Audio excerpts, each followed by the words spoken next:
ये हमारे दोनों पॉइंट मिस हैं। जब ये दोनों पॉइंट मिस होंगे तो इसमें एक पॉइंट भी अगर ठीक होगा ना तो हमारी मोटर बाइक स्टार्ट होने वाली नहीं है। अस्सलाम वालेकुम दोस्तों, मेरा नाम है मोहम्मद अरसलान और आप देख रहे हैं M Arsalan MCM YouTube channel. दोस्तों उम्मीद है आज आप खैरियत से होंगे। दोस्तों आज की वीडियो में हम सीखेंगे चाइना मोटर बाइक के करंट को फॉल्ट को ट्रेस करने का बहुत ही सिंपल और आसान तरीका। आखिर करंट किन किन चीज़ों की वजह से नहीं आता, तो इसी के बारे में इंशाल्लाह रियल एक एक चीज़ को जानेंगे और पहचानेंगे। इसमें कोई परेशानी नहीं आने वाली, एक एक चीज़ को अपने दोस्तों को बताऊँगा। तो आपने जस्ट ये टापा खोल लेना। ये मैंने फाइनली खोल लिया है। ये इतनी सारी तारें हैं, आखिर ये किस किस चीज़ की हैं, तो ये हम बहुत ही आसानी से सिंपल तरीके से समझेंगे। इसमें ऐसा नहीं है कि हम नहीं कर सकते। इंशाल्लाह हम रियल इंशाल्लाह एक एक चीज़ को अपने दोस्तों को बताऊंगा ताकि आप आसानी से, अगर आप रास्ते में कहीं बंद हो जाती है तो आप किस तरीके से मसले को हल कर सकते हैं। तो अगर करंट के हवाले से आ जाए कोई मसला मसाइल तो इंशाल्लाह ये वीडियो आप देखेंगे तो आपका मसला हल हो जाएगा। तो आपने सबसे पहले करंट के तारों को छेड़ने से पहले आपने इसका प्लग रिमूव कर लेना। मैं अक्सर बार बार कहता रहता हूँ कि इसका जो प्लग है ये इसलिए खोलना है ताकि हमारी किक आसानी से फ्री घूमे, सिर्फ बंदे को थकावट नहीं होगी किक लगाते वक्त। अब ये मैं आपको चेक करवा दूँ किक लगा के करंट आता है या नहीं आता। ये देखें मैंने किक लगाई, इधर कर, ये देखें दोस्तों 3 से 4 किक लगाने के बाद करंट हमें नहीं मिला देखने को। अब हमने काम क्या करना, सबसे पहले हमने CDI यूनिट पे जाना होता है मेरे दोस्तों। जो यहाँ पे ये देखें डायरेक्ट तार दी हुई है, ये देखें जो हमारी ब्लैक वायर है इसके अंदर रेड लाइन बनी होती है दोस्तों, ये तार हमने चेक करनी है। इसके लिए हमने तरीक़ाकार क्या है, आपने किस तरीके से इसे चेक करना होता है। आपने एक टोटा या टुकड़ा वगैरह तार का होना ज़रूरी होता है। उसके बाद यहाँ पे हमने जॉइंट किया और उसके बाद हमने इंजन के ऊपर स्पार्किंग करना है कुछ इस जगह पर। ये देखें ये मुझे नज़र आ रहा है शोला इसका बिल्कुल ठीक से है दोस्तों। इसमें तो अब हमारी कंफर्म हो गया कि हमारी कॉइल बिल्कुल ठीक है। उसके बाद हमने क्या काम करना है, हमारा प्लग लीड में करंट क्यों नहीं आता, आखिर ऐसी वजह क्या है मेरे दोस्तों। तो हमने फिर उसके बाद हम क्या काम करेंगे, सबसे पहले जो ये नीचे से तारें आ रही हैं ना, हमने इसको चेक करना होता है। अब यहाँ से तो ये आ रही हैं, मैंने इधर से नहीं छेड़ूँगा, यहाँ से होती हुई यहाँ पर आ गई हैं। तो जस्ट मैं इधर इसका ग्रिप उतारूंगा और इसका जो है ना एक एक पॉइंट को चेक करूंगा आया कि हमारी सप्लाई प्रॉपरली आ रही है कि नहीं आ रही। जब हमारी ये सप्लाई वगैरह, अब ये यूनिट मैंने साइड पे किया, अगर हमारी इधर ही सप्लाई नहीं आएगी, फ़र्ज़ करो यहाँ तो आ रही है, हो सकता है यहाँ पे आउट हो सकता है यहाँ से हो सकता है इस जगह से हो सकता है हमारा ग्रिप लूज़ हो। तो सिंपल तरीका है, इसमें कोई परेशानी होने वाली बात नहीं। अब ये देखें आपने किक लगाते जाना है, आपको अर्थ भी ज़रूर मिलना चाहिए। जिस तरीके से मैंने इधर स्पार्क किया आपका इधर भी अर्थ होना ज़रूरी होगा। तो ये वही अर्थ है जो हमारा बॉडी का होता है, ये जो सब्ज़ वायर है ये वही है। तो आपने कुछ इस तरीके से शोला मिलेगा जिस तरीके से यहाँ पे मिला था। तो उसी तरीके से आपने एक और क्या काम करना है, जब उसके बाद ये पल्सर कॉइल है इसका भी शोला निकलेगा, ये हमारा पॉजिटिव पॉइंट है। तो आपने इसी तरीके से टच करना है जिस तरीके से मैंने बॉडी पर टच किया। तो ये देखें सबसे पहले मैं अर्थ चेक कर लेता हूँ इसका।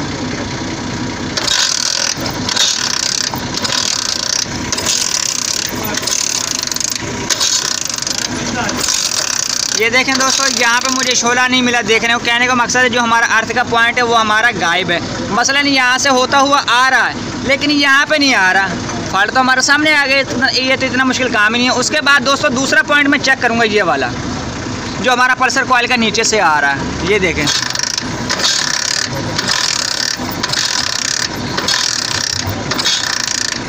ये हमारे दोनों पॉइंट मिस हैं। जब ये दोनों पॉइंट मिस होंगे तो इसमें एक पॉइंट भी अगर ठीक होगा ना तो हमारी मोटर बाइक स्टार्ट होने वाली नहीं है। तो लिहाजा मैं तो इसका ये आपको बताने लगा हूँ कि जो ये वाली वायर है ना, इनको आप यहाँ से हटा लें, आप डायरेक्ट CDI यूनिट में ग्रिप लगाएं और वहाँ से आपका मसला हल हो जाएगा। और इसमें देखा जाए तो ये देखें कितनी सारी तारें हैं।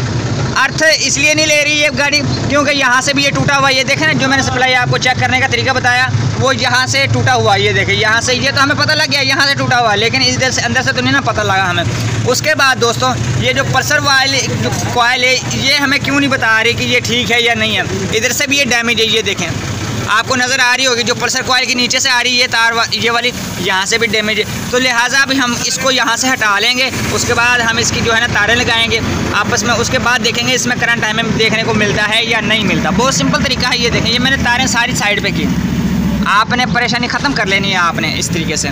तो आपने यहाँ से कोशिश करेंगे यहाँ से करीब हटाएँ, उसके बाद डायरेक्ट तारें लगाएँ CDI यूनिट में, करंट आपका शो हो जाएगा। बेहतर है इस तरीके से आप कनेक्शन कर लें। बाकी जो 2 तारें बचेंगी आपकी जो सफ़ेद और जो हमारी हेडलाइट की वो आप डायरेक्ट लगा दें, आपका काम चलता रहेगा जब तक आप वायरिंग चेंज ना करें। तो लिहाजा यही आपने करना है। इसकी टेपिंग में हटा लेता हूँ। ये दोस्तों मैंने यहाँ से टेपिंग हटा ली है। आपने उसके बाद कुछ इस तरीके से चेक करना है। जो ये वाला जॉइंट है हमारा जो गुटका कॉइल का, ये आपने कुछ इसके साथ टच करना है। ये देखें मुझे नज़र आ रहा है दोस्तों इसमें स्पार्किंग हो रही है। ये देखें हल्की सी हो रही है। माजरत चाहूँगा अगर खुद आपको ना आ रहा हो तो ये देखिए इसमें तो आ गया। ये हमारी होगी पल्सर कॉइल की क्लियर, ये गुटका कॉइल भी क्लियर होगी। उसके बाद रह गया एक, ये देखें दोस्तों आपको शायद ये देखें आ रहा, मुझे नज़र आ रहा है। ये हमारा बिल्कुल क्लियर है काम। नीचे से हमें नीचे जाना ही नहीं पड़ेगा मेरे दोस्तों। बहुत ही सिंपल तरीके से हम इसको फॉल्ट को देखेंगे। देखें ना आप यहाँ से इस तरीके से अगर आप ट्रेस करते हैं तो आपको आसानी हो जाती है दोस्तों। अगर आप ऐसे ही खोल देंगे इधर से उधर से तो वो दोस्तों आपका भी टाइम ज़ाया, कस्टमर का भी टाइम ज़ाया और परेशानी भी ज़्यादा होती है। तो आपने अब काम क्या करना है, आपने एक CDI यूनिट का जो ग्रिप है वो लेना है। बेहतर है कि आप न्यू ही ले लें, या तो आप इधर से इसे कट कर लें या फिर आप न्यू ले लें, क्योंकि अगर न्यू लग जाएगा तो उसमें यह होगा कि जो हमारी ये पिनें होती हैं जो हम यहाँ से इंस्टॉल करते हैं, ये देखें कुछ इस तरीके से, तो बाद में हिलने जुलने का यानी कि प्रॉब्लम यानी कि कोई मसला वगैरह नहीं आएगा। तो लिहाजा हम इसका जो यूनिट का ग्रिप है ना वो हम नया ही लगाएंगे। ये दोस्तों हमने CDI यूनिट का जो ग्रिप है मेन वो हमने ले लिया है। उसके बाद हम इसके करेंगे कनेक्शन। कुछ इस तरीके से सेम तारें होती हैं मेरे दोस्तों, ये आपने कुछ इस तरीके से जोड़ लगाना है आपने।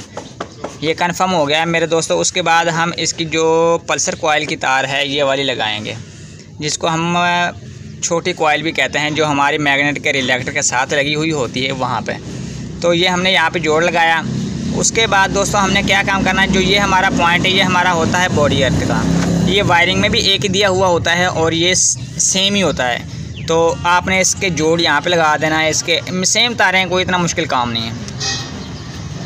उसके बाद आपने क्या काम करना है, जो हमारी एक स्विच वाली है वो हम बाद में लगाएंगे। अगर हम स्विच इस्तेमाल करेंगे तो फिर तो हम ये लगाएंगे, वरना हम नहीं लगाएंगे।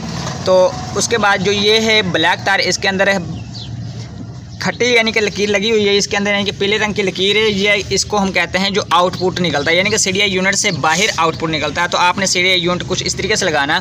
ये देखें आप इस तरीके से लगाएंगे, लग इस तरीके से भी जाएगा, इस तरीके से भी जाएगा, लेकिन हमने ये डॉट देखने होते हैं। ये वाले डॉट आपने यहाँ पे लगा देना। ये मैंने यहाँ पे लगाया। उसके बाद ये देखें मैं किक लगाऊंगा। ये पहले तारें आपने दूर कर लेनी ताकि ये साथ में टच ना हो। आपने इस तार को इस जगह पे टच करना है और आपने किक लगानी है। ये देखें करंट हमारे सामने ही आ गया, ये आपको शायद नज़र आ रहा होगा, आगे देखो। ये देखें बिल्कुल ओके हो गया हमारा करंट। उसके बाद दोस्तों हमने अग्निशन कॉइल की तार को पकड़ना होता है दोस्तों, जो हमारी पॉजिटिव होती है, जो हमारी प्लग लीड की जानिब आती है दोस्तों, वहाँ पे हम लगाएंगे। अगर आपको ना मिले तो आप बोतल कॉइल या अग्निशन कॉइल को पकड़ेंगे, वहाँ पे आपको 2 तारें मिल जाएंगी। जो 2 तारें होंगी वो एक नेगेटिव होगी और एक पॉजिटिव होगी। आपको पता कैसे चलेगा नेगेटिव कौन सी है और पॉजिटिव कौन सी है मेरे दोस्तों? इसमें एक जो ब्लैक तार है जिसके अंदर माल्टा लकीर है दोस्तों, वो हमारी पॉजिटिव होगी, और जो दूसरी हमारी सब्ज़ तार है दोस्तों वो हमारी नेगेटिव होगी, जो हमारा बॉडी का अर्थिंग होता है दोस्तों। और उसके बाद आपने अच्छे तरीके से छील लेना है ताकि अच्छे से हम जोड़ लगा सकें, ताकि हिले जुले ना। इस वायरिंग को करेंगे हम साइड पे डायरेक्ट दोस्तों, हम जोड़ लगाएंगे नीचे से ताकि हमारी परेशानी ख़त्म हो जाए, ताकि दोस्तों तब तक हम न्यू वायरिंग ना करवाएं, तब तक हम दोस्तों इस तरीके से काम लेंगे। बाज़ दफ़ा पैसे होते हैं वक्ती तौर पर और कभी नहीं होते दोस्तों, तो इस तरीके से भी हमारा काम चलाया जा सकता है। उसके बाद दोस्तों हम करेंगे चेक करंट हमारा आया कि करंट आया है या नहीं आया। दोस्तों अगर एक एक चीज़ को आप समझेंगे तो फॉल्ट को ज़रूर आप ट्रेस कर सकते हैं, किसी भी किस्म का हो दोस्तों। ये देखें दोस्तों अच्छे से हमारी मोटर बाइक का करंट आ गया है। बाकी 2 बची हैं तारें, वो हम ऐसे लगा देंगे जिस तरीके से हमने खोला था दोस्तों। इसमें तो कोई इतना बड़ा यानी कि मसला भी नहीं है और आपको परेशानी भी नहीं बनेगी। तो लिहाजा आप इस तरीके से काम करेंगे इंशाल्लाह, स्टेप बाय स्टेप एक एक चीज़ को ध्यान से देखेंगे तो इंशाल्लाह आप ज़रूर करंट के फॉल्ट को ट्रेस कर लेंगे। फॉल्ट को ट्रेस करने के बाद दोस्तों हम इसके तमाम तारों के ऊपर हम टेपिंग कर देंगे। और दोस्तों इसमें ऐसा है कि तब तक अगर आप मेहनत करते रहेंगे तो इंशाल्लाह उसका रिज़ल्ट भी अच्छा ही मिलता है दोस्तों। दिल लगा के काम करेंगे इंशाल्लाह मेरे से भी आप अच्छे से ट्रेस कर लेंगे फॉल्ट को दोस्तों। ये इतना मुश्किल काम नहीं है दोस्तों। अगर हमारे दिल से वीडियो अच्छी लगी है तो दोस्तों लाइक और सब्सक्राइब कीजिएगा ज़रूर। किसी नए टॉपिक में मिलेंगे इंशाल्लाह। इजाज़त दी।